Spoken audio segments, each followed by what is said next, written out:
কুষ্টিয়ার কুমারখালী উপজেলার বাগুলাট ইউনিয়ন নাতুরিয়া গ্রাম পাশে একটা ডাকুয়া নদী কুমারখালীর। ডাকুয়া অনেক চমৎকার একটি নাম, মানে নদী এপাশেও নদী এপাশেও নদী, এটা ব্রিজও না, একটা বাঁধ না। এই বাঁধটা অবশ্যই দেখছি আমাদের বুদ্ধি হওয়ার পরে, বুদ্ধি হওয়ার পর থেকেই। বুদ্ধি হওয়ার পর তো নদীর মাঝখান দিয়ে বাঁধ হতে পারে, হবে তো ব্রিজ। ব্রিজ হবে, ব্রিজ তো হচ্ছে না। আমাদের তো নাবা ওটা বৃষ্টি হলে নাবাও যায় না, ওটাও যায় কে না। করে দিয়েছে?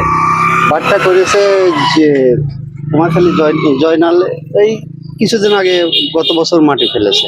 গত বছর মাটি ফেলেছে, তার মানে এটা তার আগেই সরকারি প্রজেক্টে, সরকারি প্রজেক্টে। নদীর মাঝখান দিয়ে কি বাঁধ হতে পারে এপার ওপার করার জন্য? আর এই যে লোকের চলাফেরা ক্ষেত্রে কি করবি? নৌকা থাকবে? আমরা না থাকবেটা কি? নদীতে বাঁধ কি হতে পারে কিনা? না, বাঁধ তো হওয়ার কথা না, কোনোভাবেই হওয়ার কথা না।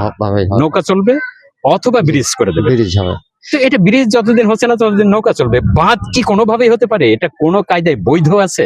বৈধ নাই তো। এখন চড়াটে সেটাও ঠিক আছে, চড়ার যদি থাকে তাহলে সেটাও ঠিক আছে, কিন্তু কোনোভাবেই বাঁধ হতে পারে না। যাই হোক, এই অনেকবার মাপামাপি হচ্ছে, কিন্তু এই কাজ হচ্ছে না। আমাদের তো বৃষ্টি হলে হেনতে ওঠাও যায় না, দরকার একটা ব্রিজ। আর এই এলাকার মানুষের এপার ওপার করার জন্য অবশ্যই একটা ব্রিজ দরকার। এখানে যেহেতু একটা বাজার আছে, প্রচুর লোক, বাঁধ ব্রিজ ভালো হবে, বাঁধের চেয়ে ব্রিজ ভালো। আচ্ছা, মানুষ সচেতন নয় তো, মানুষ নদীটা চলাফেরা করার জন্য, মানুষ এপার ওপার হওয়ার জন্য যেটা সুবিধাজনক মনে করে, সে নদী মরে গেল, নদীকে হত্যা করা হলো, নদীকে খুন করা হলো, এটা সাধারণ মানুষ অত বুঝবে না যে নদী হত্যা করলে বাঁধ দিয়ে নদীকে মেরে ফেলে দিলে পরে। আমি শুনেছি খুব কাছাকাছি মাঝখানে 3টা বাঁধ আর দুই পাশে 2টা, মোট 5টা বাঁধ আছে খুব কাছাকাছি, 2-3 কিলোমিটারের ভেতরে মনে হয়, যেখানে আমাদের মাননীয় প্রধানমন্ত্রী জনাব তারেক রহমান সারা বাংলাদেশে খাল খননের প্রজেক্ট হাতে নিয়েছেন, যে কিভাবে নদীগুলো, মানে খালগুলো দ্বারা ফসলের জমিতে কিভাবে পানি সরবরাহ হবে, কিভাবে সেচ প্রকল্প জারি থাকবে, কিভাবে এই প্রকল্প এখন বাস্তবায়ন চলছে। যেখানে ডাকুয়া নদীর মতো, কুমারখালীর ডাকুয়া নদীর মতো একটা নদীকে বাঁধ দিয়ে হত্যা করা হয়েছে। আমি সেই নদীর একটি বাঁধের উপরে দাঁড়িয়ে আছি, এপারে নাতুরিয়া বাজার আর এপারে উনি বললেন যে রসুলপুর গ্রাম। দেখেন নদীর দুই পাড়টা গাছালি দিয়ে কত সুন্দর, এই অসাধারণ পরিবেশটাকে বাঁধ দিয়ে নদীটাকে হত্যা করা হয়েছে। 2-3 কিলোমিটারের ভেতরে একেবারে ডাকুয়া নদীতে 5টা বাঁধ, নদীর ভেতর দিয়ে একটা বাঁধ দেওয়া আছে। সেই বাঁধটা চড়া মেরে উঠতে হয়, বৃষ্টির দিনে খুব পিচ্ছিল হয়, যার কারণে কেউ আর তখন উঠতে পারে না। এটা একটা বড় ধরনের সমস্যা। কিন্তু সবচেয়ে বড় কথা হলো যে কোনো নদীতে এপার ওপার করার জন্য বাঁধ হতে পারে না, নদীতে হবে ব্রিজ। যতদিন ব্রিজ না থাকে ততদিন নৌকা চলবে অথবা অন্য কিছু, কিন্তু কোনোভাবেই বাঁধ হতে পারে না। কিন্তু এখানে বাঁধ আছে, এই বাঁধ থাকতে পারবে না। আমাদের দাবি এটাই, যেখানে বাঁধ থাকবে না ব্রিজ করতে হবে, বাঁধ দিয়ে ব্রিজ করতে হবে। তাতে লাভ কি?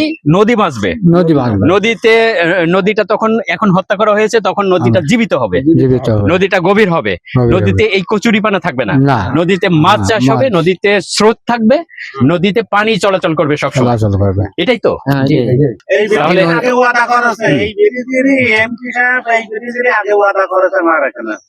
বেশি ওয়াদা করেছিলেন যে এমপি হতে পারলে আমরা ব্রিজ করে দিব, তাহলে আফজাল ভাইয়ের এটা দায়িত্ব হয়েছে এখন। হ্যাঁ, এখন দায়িত্ব হয়েছে। আফজাল ভাইয়ের অবশ্যই একটা দায়িত্ব হয়ে গেছে না?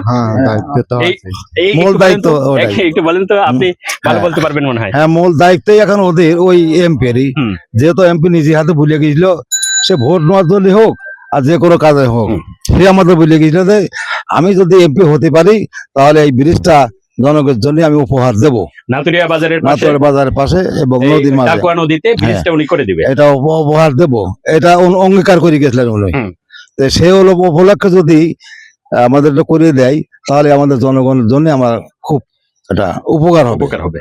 যে উপকার, কত ভ্যানরা ধরেন পড়িয়ে কাটে নদীর মধ্যে আসি, পাশে হতে পারে আসি, আমি নিজে হাতেও পড়ে গেছিলাম মোটরসাইকেল নিয়ে।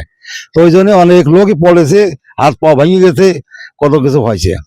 সেই জন্য আমরা চাচ্ছি, অনুরোধ করি, মানে বাঁধ দিয়ে নদী হত্যা করেও কোনো লাভ হয় না। এই জন্য আমরা অনুরোধ করি তার কাছে যে আমাদের ব্রিজটা যাতে হয়ে যায়। আমরা ব্রিজই চাই, ব্রিজটাই আমাদের প্রয়োজন। মানুষের সুবিধা হবে, মানুষের সুবিধা মানে কি, এখান থেকে যাতায়াতের খুব সমস্যা। ব্রিজ দেওয়াই ভালো, তার কারণ ব্রিজ দিতেই হবে, মানে ঠেকের মধ্যে 2 মাস মধ্যে আর ভালো হয়। ভ্যান নিয়েও আনতে পারিনি, আনতেও পারিনি, বললেন এটা এই বাঁধের উপরে পানি হয়ে যায়, আমার খুব কষ্ট ভাই, খুব কষ্ট।